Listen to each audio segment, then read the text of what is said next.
Good afternoon बच्चों। Online study में आपका एक बार पुनः स्वागत है। कक्षा 5 हिंदी विषय के लिए सभी विद्यार्थियों को यह वीडियो है। आज के वीडियो में हम लोग पाठ 2 का अध्ययन करेंगे।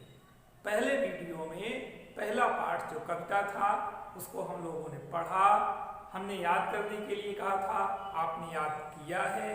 अब आज के वीडियो में पाठ 2 का अध्ययन करेंगे। दूसरा पाठ जो है वो हथेली पर बाल।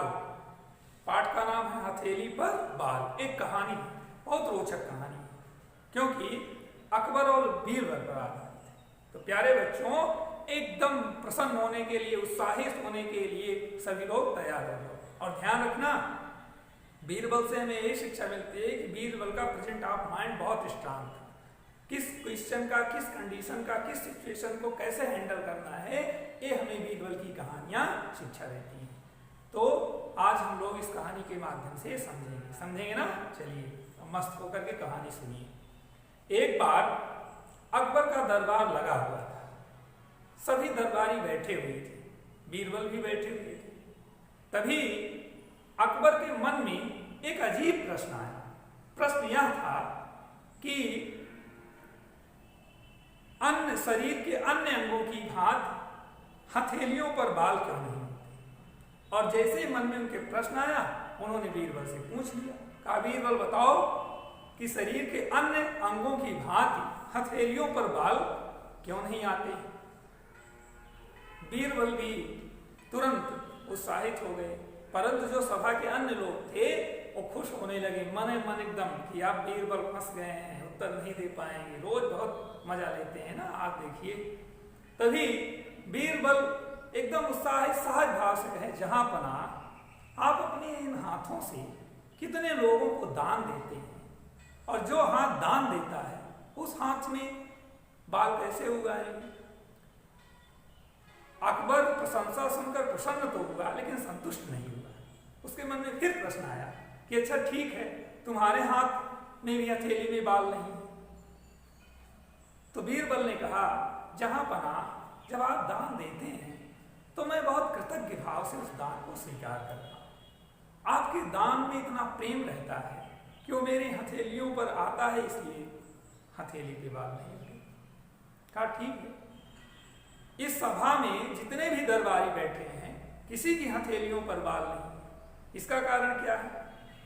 बीरबल ने कहा, जहां पना इन सब के हथेलियों पे बाल आते हैं, लेकिन ये सब ईर्ष्या और कपट से भरे हुए हैं। क्योंकि जब आप दान देते हैं और आपकी दानशीलता उदारता से लोग प्रसन्न होते हैं, तो ये अपनी हथेलियों को ऐसे मलते रहते हैं, काश हम भी, काश हम भी।